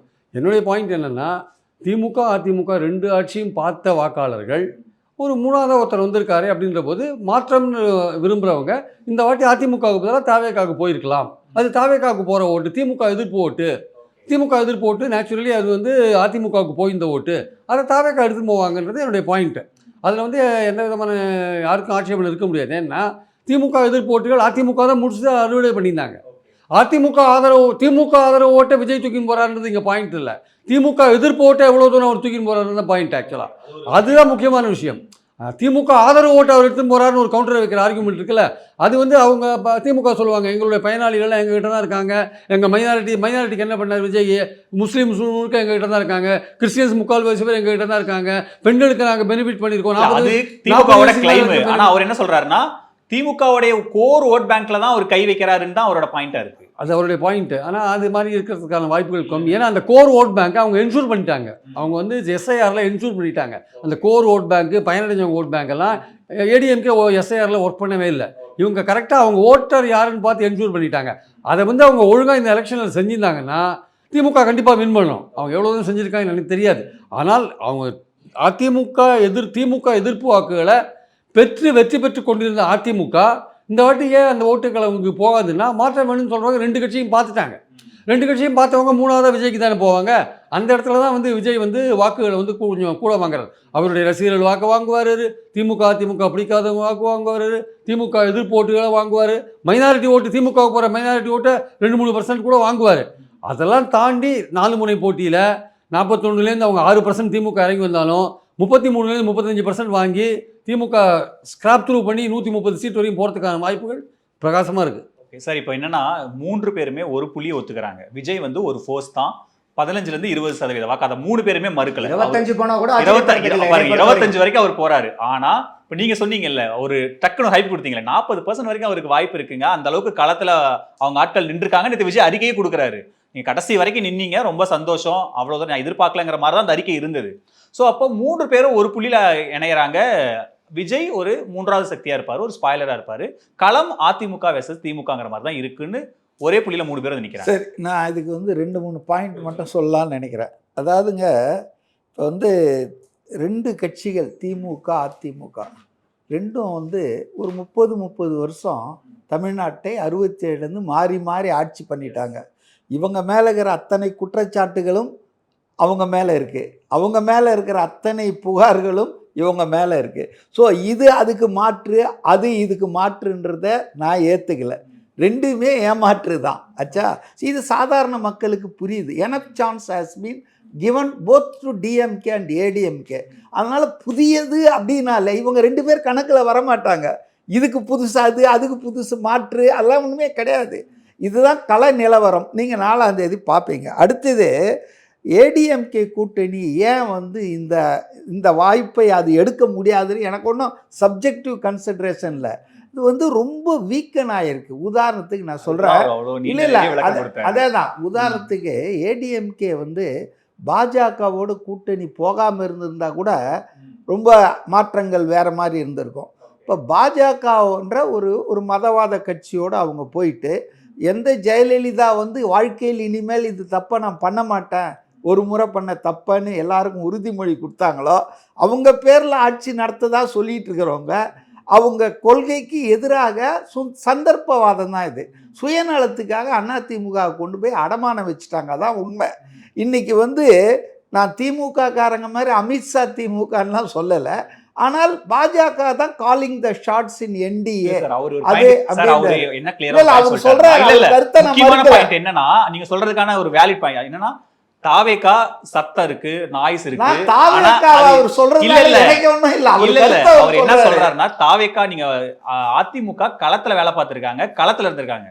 தாவேகா சோசியல் மீடியால இருக்காங்க, சோசியல் மீடியால வச்சு நீங்க அப்படியான ஒரு வாக்கெடுப்பு நடக்கலங்க. வாக்கெடுப்பு களத்துல தான் நடந்திருக்கு. நான் களத்தை பத்தி தான் பேசுறேன், சோசியல் மீடியாவை பத்தி நான் கன்சிடர் பண்ணேன். ஏடிஎம்கே வந்து பாஜகவோட அலையன்ஸ் வச்சதால குறைந்தது 25% மைனாரிட்டி ஓட்டு அவங்களுக்கு போயிடுச்சுங்க. அது கண்டிப்பா அது வந்து இல்லை முஸ்லிம்ஸ், கிறிஸ்டியன்ஸ், தலித்ஸ் இவங்க ஓட்டை வந்து அவங்க இழந்துட்டாங்க. அதில் பெரும்பகுதி வந்து திமுகவுக்கு போயிட்டு இருந்தது இவ்வளோ நாளாக. அதில் மிகப்பெரிய அளவுக்கு ஒரு ஓட்டையை போட்டு டிவிக்கே வராது.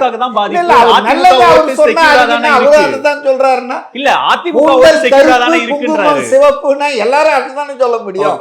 அதனால அதுல ஒண்ணும் அவர் சொல்ற நல்ல விஷயம் நாங்க அவருக்கு நல்லதெல்லாம் சொல்லலன்னு நான் சொல்லிய சில புள்ளியில வித்தியாசப்படுறோம். ரெண்டாவதுங்க அவங்க வச்சிருக்காங்க இது இவர் இருக்கிறார் அவர் இருக்கிறார் தினகரன்ற. தினகரனுக்கு வந்து வேட்டு வைக்க தான் சசிகலா இருக்காங்க, நல்லிஃபை பண்ணிடுறாங்க. அன்புமணி வந்து கொண்டு இவங்கெல்லாம் இல்லைன்னா அது பெனிஃபிஷியல் தான் அதிமுகவுக்கு. அன்புமணியுடைய பாமக இங்கே இருக்கு அதிமுகவில். ஆனால் ராமதாஸ் அறிக்கை விடுறார் தோக்கடிக்கணும் 18 சீட்லையும்னு. ஸோ இந்த ஓட்டுகள் வந்து நல்லிஃபை ஆகிடுது. அதனால் ப்ராக்டிக்கலாக ஏடிஎம்கேக்கு பெனிஃபிட் இல்லை. பாஜக வந்ததால் அவங்க வந்து மைனாரிட்டி ஓட்டை இழக்கிறாங்க. தமிழ்நாட்டு மக்கள் வந்துங்க ஆன்டி பிஜேபி, ஆன்டி மோடிங்க. இதை நாடாளுமன்ற தேர்தலில் நீங்கள் பார்க்கலாம். 3 முறை ஜெயித்தாலும் தமிழ்நாட்டில் மோஸ்ட் ஹேட்டட் பர்சன் யாரானா மோடி தான், லவபிள் பர்சன் யாரானா ராகுல் காந்தி. இதுவும் சர்வே தான் சொல்லுது. அதனால் இன்றைக்கி ஏடிஎம்கே கூட்டணி பலவீனமாக இருக்குது. போதாததுக்கு அந்த கட்சியின் தலைமை ஆளுமை இதெல்லாம் வந்து சரியில்லைங்க. ரெண்டாவது டிஎம்கே கூட்டணிக்கு என்ன ப்ராப்ளம்னா இட் இஸ் நாட் யூனிஃபைடு. பார்க்கறதுக்கு எல்லாம் ஒன்றா மாதிரி இருக்குது. நேற்று வந்து தேமுதிகவுக்கு 10 சீட்டை வாரி கொடுத்துட்டாரு. கம்யூனிஸ்டுகள் கையை முறுக்கி 6-5 ஆக்கிட்டாரு. அது வந்து அவ்வளோ அந்த அந்த அவங்களுடைய ஓட்டர்ஸ் மத்தியில், ஒர்க்கர்ஸ் மத்தியில் இதெல்லாம் ஒன்றும் அவ்வளோ நல்லா போகலைங்க, ஜெல்லாகலைங்க. அதே போல் காங்கிரஸுக்கும் திமுகவுக்கும் இன்றைக்கி பேப்பரில் வந்தாச்சு ரீகன்சிடர் பண்ணோம், தேர்தல் முடிஞ்சவொன்னும் நம்ம திமுக கூட்டணிலேருந்து விலகணும்னு இந்து பேப்பரில் இன்றைக்கி முக்கிய தலைவர்கள் பேசுகிறாங்கன்னு போட்டாச்சு. ஸோ அது ஒரு பொருந்தா கூட்டணிங்க. காங்கிரஸ் திமுக 2 வருஷம் நடத்தினாங்க, 2 மாதம் நடத்தினாங்க பாருங்கள் இந்த லாபி. அதில் ஒரு ஜெல்லே ஆகலை, பேருக்கு தான் இருக்காங்க. அதனால் இன்றைக்கி அந்த கூட்டணி வந்து நாட் யூனிஃபைடு. ஏடிஎம்கே கூட்டணி வீக் ஆயிடுச்சு. ரெண்டாவது டிவிக்கு இந்த ஓட்டை வாங்க அந்த ஓட்டை இழுப்பாங்க ஸ்பாயிலர்ன்றாங்களா. டிவிக்கே செவ்வாய் கிரகத்திலேருந்து வரல. இப்போ புதுசாக எவனா பிறந்தால் தான் அந்த ஓட்டை வாங்க முடியும் இல்லையா, இருக்கிற வாக்காளர்கள்கிட்ட தான் எடுக்க முடியும். அப்போ நேற்று வரைக்கும் காங்கிரஸுக்கு ஓட்டு போடுறவங்கள தான் திமுக அண்ணா வந்து 27ல் எடுத்தார். நேற்று வரைக்கும் திமுக ஓட்டு போட்டிருந்தவங்கள தான் 77 எம்ஜிஆர் அண்ணா திமுக எடுத்தார். அப்போ எடுக்கிறதுன்றது வந்து யாராவது ஒருத்தர்கிட்ட இருக்கிறவங்கள தான் எடுக்க முடியும். இதுதான் பிரியன் ஸோ சார் அதனால சொன்னாரு. இல்ல இல்ல அவர் சொன்னதெல்லாம் நான் கேட்டேன். திமுக கிட்ட இருந்து நீங்க வாக்குகளை எப்படி எல்லாம் எடுக்க முடியாது, அவங்க எங்கெங்கெல்லாம் பலன் அடைஞ்சிருக்காங்க, என்னெல்லாம் செஞ்சிருக்காங்கன்னு ஒரு பட்டியல் கொடுத்தாரு. அதாவது நான் அவர் சொன்னதுக்கு ஒரு சின்ன சிம்பிள் உதாரணம் சொல்லிட்டு போறேன். அதாவது இன்னைக்கு தாவேக்கா எல்லாரும் ஒன்றும் ஒத்துக்கிறாங்க, எல்லாருக்கிட்டையும் ஓட்டு எடுக்க போறாங்கன்றத ஒத்துக்கிறாங்க. So is getting votes from எல்லா கட்சி, காங்கிரஸ், பிஜேபி, டிஎம்கே. ஆனால் என்ன கொஸ்டின் தெரியுமா, எந்த கட்சிக்கிட்ட இருந்து எவ்வளோ எடுப்பார் அது நம்ம கணிக்க முடியாதுங்க. ஒரு 10% எடுக்கலாம் அதிமுகலேருந்து, திமுகலேருந்து ஒரு 15% எடுக்கலாம், இப்படி விசிகேலேருந்து 5% எடுக்கலாம், இப்படி காங்கிரஸ்லேருந்து ஒரு 5% எடுக்கலாம். ஆக எல்லா கட்சிகள் ஓட்டும் டிவிகேக்கு வருது இல்ல வருது. இதை நம்ம உணராம இருக்கிறோம். இப்போ என்ன சொன்னாருன்னா, அந்த மாதிரி நிறைய பேர் வந்து ஓட்டு போடுறாங்க. அது காரணம் பிரியன் சார் சொன்னது ரொம்ப கரெக்டு. கரூர் டாப்பில் இருக்குதுன்னு போன வருஷமாக அதான், போன எலெக்ஷன்லேயும் கரூர் தான் டாப்பு. அதுக்கு இது இல்லை. ஆனால் நான் இப்போ வரும்போது உங்கள் கேப்பில் வரும்போது டிரைவர்கிட்ட பேச, அவன் கரூருக்காரன், அந்த ஆள்கிட்ட என்னப்பா டாப்பில் வந்திருக்கீங்களா, அட நீங்கள் வேறு சார் 40,000 ஒரு ஓட்டு கொடுத்தா யார் சார், இன்னையா 40,000மா? ஆமாம் சார், திமுகவில் 1/4 சவரம் 6,000 பணம் கொடுத்தாங்க, அதிமுகவில் 1/2 சவரம் வெள்ளி கொடுத்தாங்க, அப்புறம் வந்து 5,000 கொடுத்தாங்கண்ணா. ஸோ இந்த வாக்கு சதவீதம் உயர்ந்ததுக்கு இந்த ஃபேக்டரை நம்ம மறந்துடுறோம். எல்லா இடத்துலையும் 5,000. நான் இருக்கிற வில்லிவாக்கம் தொகுதியில் எங்கள் சர்வெண்ட்டே என்கிட்ட நேற்று சொன்னாங்க, கூப்பிட்டு 1,500 கொடுத்துருக்காங்க ஆதவ் அர்ஜுனாவை தோக்கடிக்கணும்னு. அதிமுக 1,000 ரூபாய் கொடுத்துருக்காங்க. ஸோ இது ஒரு ஃபேக்டருங்க. இந்த வாக்காளர்கள் வந்ததுக்கு நான் எப்படி சம்மப் பண்ணுறேன்னா, இன்னைக்கு வந்து 1971 அப்புறம் டிஎம்கேக்கு ஒரு ஹிஸ்டாரிக்கல் ஃபேக்ட் இருக்குங்க.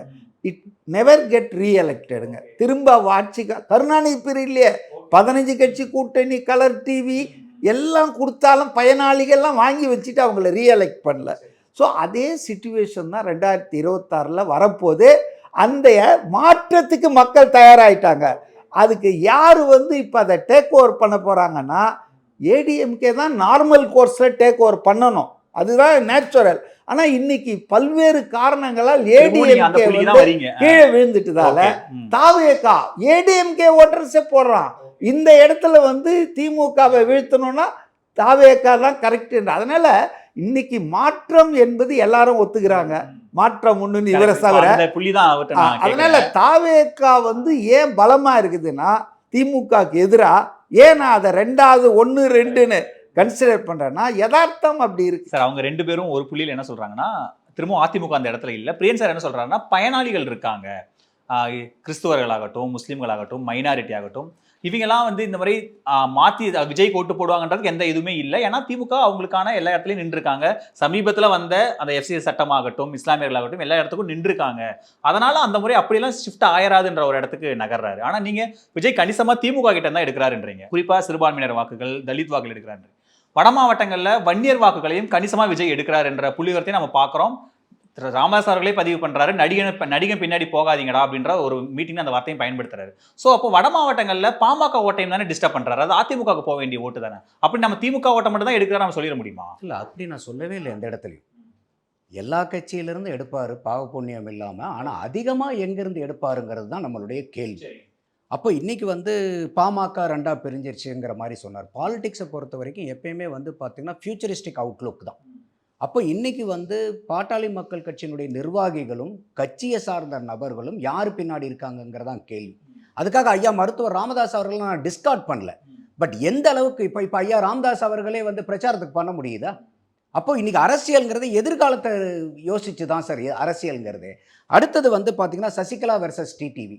அதே அம்மையார் சசிகலா, நான் ஏற்கனவே சொன்னேன் உங்களுக்கு, டிடிவி, இந்த 2 பேருக்கு பின்னாடி போனாலும் அரசியல் எதிர்காலம் யாருங்கிறது அவங்க சார்பு இருக்கவங்க பார்க்க மாட்டாங்களா? இல்லை, அது நல்லிஃபை ஆகிடும்ன்றாரு. டிடிவி எஃபெக்ட் சசிகலா நல்லிஃபை பண்ணிடுவாங்கன்றாரு. அப்போ அவர் வாங்கின 2.65% சசிகலா ஃபுல்லாக பண்ணிடுவாங்க. பாட்டாளி மக்கள் கட்சியினுடைய ஈக்குவல் ரைட்ல இருக்கிறாங்க. 2.6 இல்லை, அந்த 2.6 நந்தகுமார் சின்ன விளக்கம் என்னன்னா, அந்த அப்போ வாங்கின அந்த 2% ஓட்டு இருக்குல்ல, தினகரன் வாங்கின ஓட்டு, அது வந்து முழுக்க முழுக்க எடப்பாடி எதிர்ப்பு மனநிலை. அது இப்போ எடப்பாடி போகும்போது போகுமா தெரியல அது. அதைத்தான் சொல்ல வரேங்க. அப்படி நல்லிஃபை பார்த்தோன்னா இப்போ கமலஹாசன் 2.62% வாங்கினார். அது என்ன வாக்கு?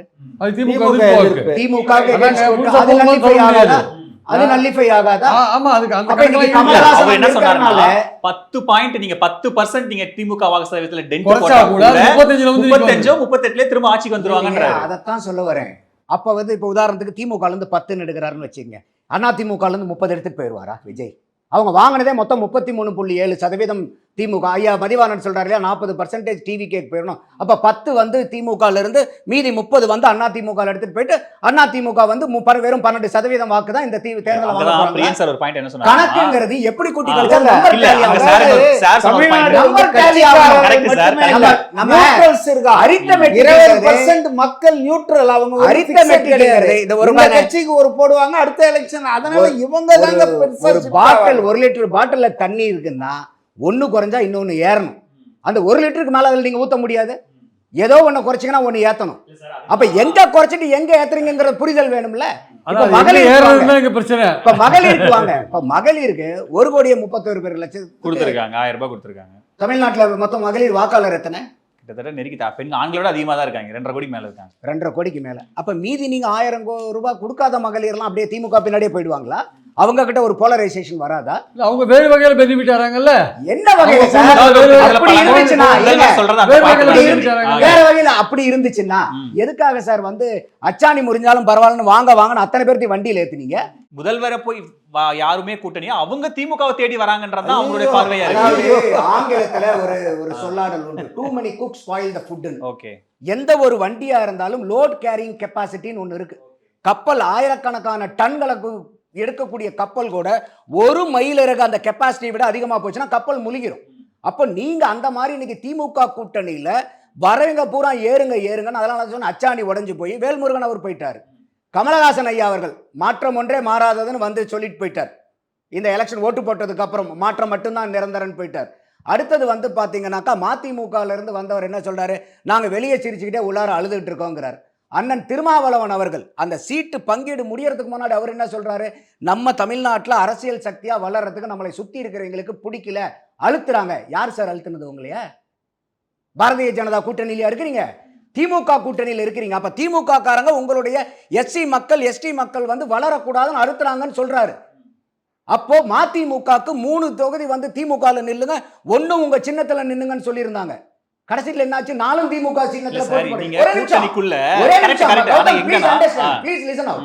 அப்போ இத்தனை பிரச்சனையை நீங்க தூக்கி வச்சுக்கிட்டு இப்ப மக்கள் கிட்ட இருக்கக்கூடிய ஆன்டி இன்கம்பன்சியை விட சார் கூட்டணி கட்சிகள் இருக்கக்கூடிய கட்சி தலைவர்களுக்குள்ளார ஆன்டி இன்கம்பன்சி இல்ல இந்த இடத்துல ஒரு வித்தியாசம் இருக்கு.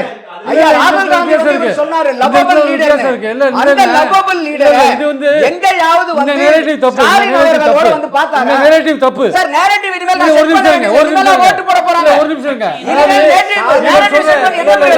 இல்ல இவர் சொல்ற எல்லாமே ராகுல் காந்தி வரல. இல்ல இவர் சொல்ற எல்லாமே இவர் சொல்ற எல்லாமே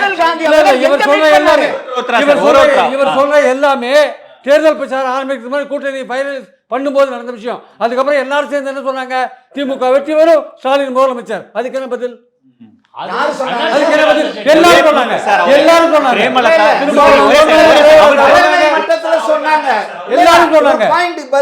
தலைவர்கள் மட்டத்துல எல்லாம் கொடுக்க வேண்டியதை கொடுத்து எல்லாம் செட்டில் ஆயிட்டாங்க. ஆனா rank and file ordinary worker உங்களுக்கு தெரியாது, எனக்கு தெரியாது சார். அது உங்களுக்கு தெரியாது, எனக்கு தெரியாது. நீங்க சொல்லலாம், அவ்வளவுதான். தலைவர்கள் சொன்னாங்க, தலைவர்கள் அதான் விஷயம், அவ்வளவுதான். கீழே இருக்கிற நீங்க சொல்லுவீங்க, சொல்லலாம். நீங்க சொல்லுவீங்க சார். அது வந்து நெரேட்டிவ், இது நெரேட்டிவ். தலைவர்கள் சொன்னதா தொண்டர்கள் சொன்னதா ஏத்துக்கணும் நம்ம.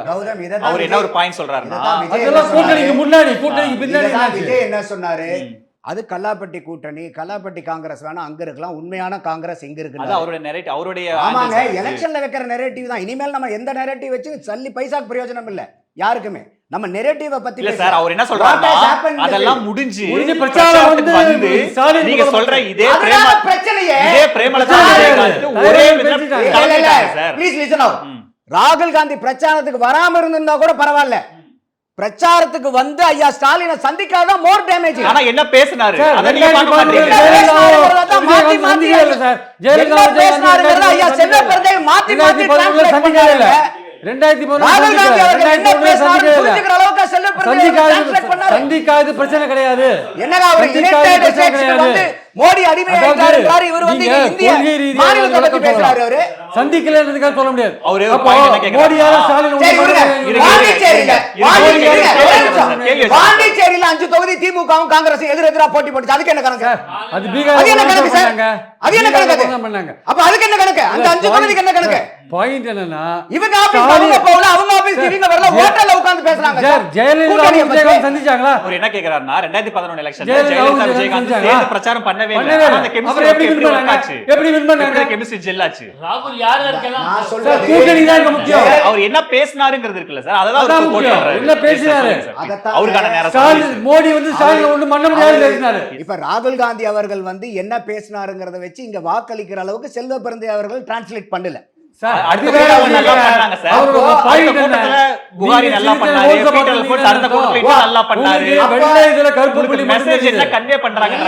நீங்க தெளிவா புரிஞ்சுக்கங்க, நான் அதான் திருப்பி திருப்பி சொல்றேன்.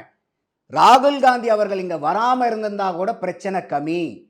வந்து ஸ்டாலின் ஐயாவை சந்திக்காதது, அவங்க 2 பேரும் பாண்டிச்சேரியில் இருந்தும் சந்திக்காதது, பாண்டிச்சேரியில் 5 தொகுதியில நேருக்கு போட்டி போட்டது, அது இத்தனை பிரச்சனைகள் இருக்கு. அதே மாதிரி 2 மாசம் கண்ணில் விரல விட்டு ஆட்டி ஒரு ராஜ்யசபா சீட்டு 28 சீட்டு வாங்கினாங்க. சுமூகமா முடியல. அது இதெல்லாம் வந்து இப்ப நான் ஏற்கனவே ஓபிஎஸ் அவர்களுக்கு சொன்ன அதே டைலாக் தான். ஓபிஎஸ் அவர்கள் கரைவெட்டி மாத்துவாரு, கீழே இருக்கிற தொண்டை அவ்வளவு சீக்கிரம் கரைவெட்டியை மாத்திர மாட்டான். அந்த மாதிரி வந்து இன்னைக்கு காங்கிரஸ், தமிழக காங்கிரஸ் கமிட்டியினுடைய செல்வ பெருந்தை அவர்களோ சிதம்பரம் அவர்களோ எப்படி வேணா ஆட்டத்தை விளையாடுவாங்க. உண்மையான காங்கிரஸ் அதைத்தான் விஜய் என்கேஷ் பண்ணாரு. அங்க அடுத்தது வந்து மைனாரிட்டிக்கு வாங்க. இவர் வந்து அங்க இருக்கக்கூடிய பிஷப்ஸ் பூரா கூப்பிட்டு நிக்க வச்சு போட்டோ போட்டாரு. விஜய் என்ன பண்ணாரு? திருச்சியில போய் முட்டி போட்டு போனாரு, நீட்டா அங்க போனாரு. அப்ப என்ன சொல்றாரு? உங்ககிட்ட மத போதகர்கள் வந்து நீங்க நின்னு போட்டோ எடுத்து நீங்க பிரபல்யப்படுத்திக்கலாம், உண்மையான கிறிஸ்டியன் பூரா எங்க பக்கம் இருக்கான்னு அவர் ஒரு நெரேட்டிவை செட் பண்ணாரு. அவர் அடுத்தது கோயிலுக்கு போனாரு, அடுத்தது மசூதிக்கு கோயிலுக்கு போனாரு, அடுத்தது மசூதிக்கு போனாரு. அவரே நான் எந்த மதத்துக்கானவர்னு கிளைம் பண்றாரு. ஆனா நம்ம அவரையும் அப்படி வைக்கணும்னு கேக்குறேன். அது நம்ம ஓட்ட கன்சால்ட் ஆகும், நம்ம வைக்கணும். அதாவது திமுகவினுடைய நீங்க வெற்றி மார்ஜின் எடுங்க. 2021ல 159 தொகுதி ஜெயிக்கிறாங்க. அப்போ வெற்றி பெற்ற 43 சீட்டுல மினிமம் மார்ஜின், லோயஸ்ட் மார்ஜின் எடுத்தீங்கன்னா அவங்கள கூட்டணி அரியணையில உட்கார வச்சது என்னன்னா 43 சீட்லையும் சேர்ந்து வெறும் 1,99,387 வாக்கு. பெரிய ஸ்வீப் இல்ல. இது 10 வருஷம் ஆன்டி இன்கம்பன்சிக்கு அப்புறம் 2011 இருந்து 21 வரைக்கும் ஆட்சி. அப்போ ஜல்லிக்கட்டு போராட்டம், ஜெயலலிதா இது கொரோனா பிரச்சனை, பொள்ளாச்சி பாலியல் பிரச்சனை, ஸ்டெர்லைட் துப்பாக்கி சூடு, வட மாப்பிள்ள டீ சாப்பிட்டு வரலாங்கிற மாதிரி தினம் போராட்டம். காரணம் அந்த போராட்டத்துக்கு பூரா எடப்பாடி போராட்டத்துக்கு அனுமதிச்சார். அத்தனை போராட்டம் நடந்துச்சு. ஆனா இப்போ கம்யூனிஸ்டனுடைய ஐயா பாலகிருஷ்ணன் கேட்டாரா இல்லையா? அறிவிக்கப்படாத எமர்ஜென்சி நடத்துறீங்களா ஐயா ஸ்டாலின் கேட்டாரா இல்லையா? அப்போ இன்னைக்கும் அந்த அளவுக்கு போராட்டம். இன்னைக்கு அரசாங்க ஊழியர் எடுத்துக்கங்க சார். நீங்க சொல்லுங்க, அரசாங்க ஊழியர் யாருக்கு சார் ஓட்டு போடுறதுங்க? அதிமுக ஓட்டு போடுறீங்களா?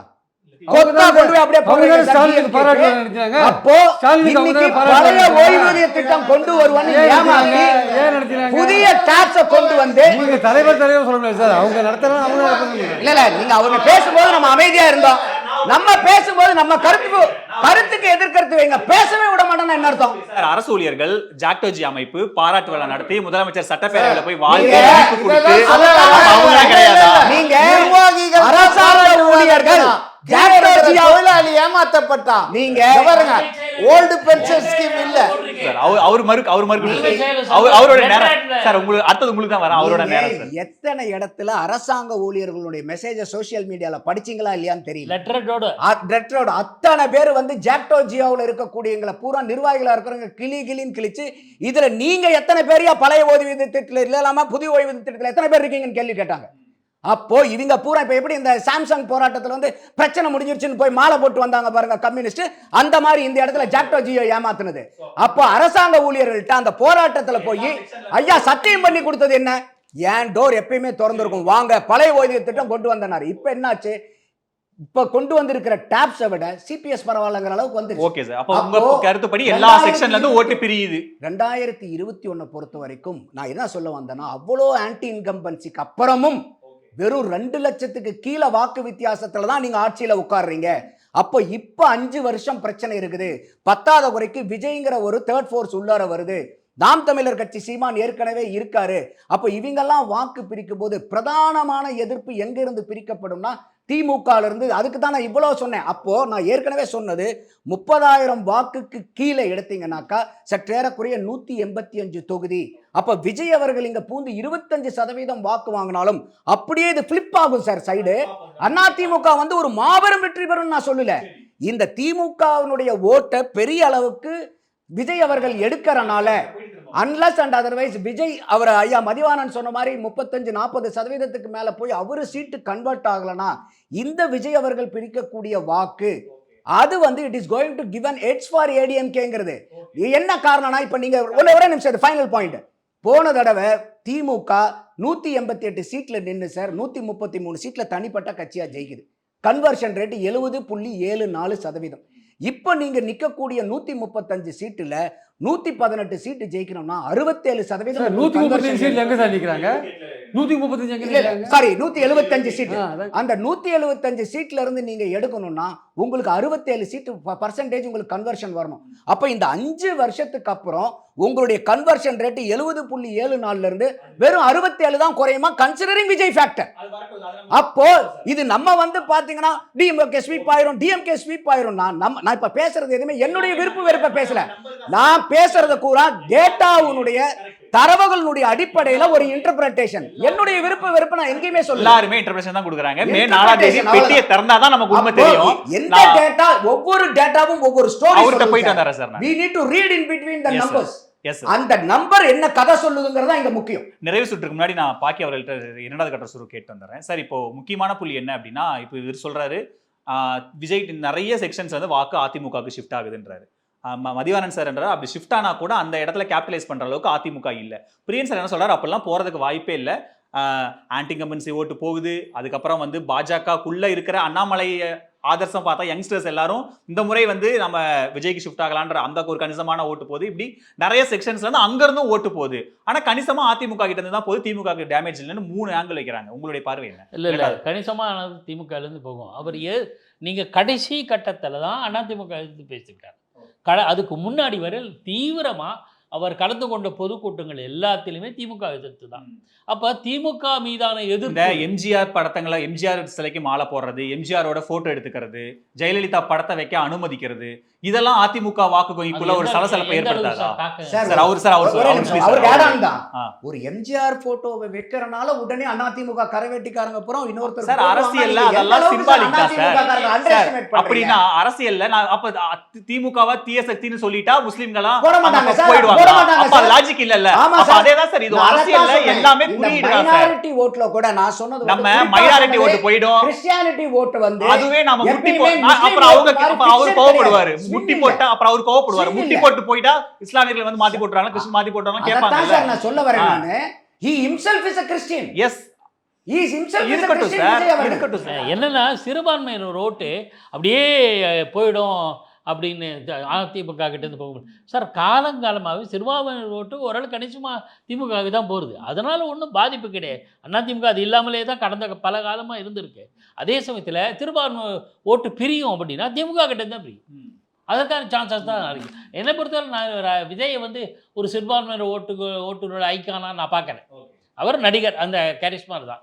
இன்னொரு விஷயம் மிக முக்கியமானது, ஆட்சியாளர்கள் மீதான அதிருப்தியை பிரிஞ்சு போகுது அப்படின்னீங்க. கடந்த காலங்களில் விஜயகாந்த் அடுத்தது இவர் கமல்ஹாசன்லாம் தனித்து இருந்தபோது வெற்றி பெற்ற வாக்குகள் பர்சன்டேஜ் எவ்வளோ கிடச்சிது, ஒரு கூட்டணி சேர்ந்த போது வாக்குகள் பர்சன்டேஜ் குறைஞ்சிச்சு. இவங்களுக்கும் அதாவது மதிமுகவுக்கும் சரி, மதிமுக அபரிமிதம்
உங்கள் சத்யாவில் குளு குளு ஏசி ஆஃபர்.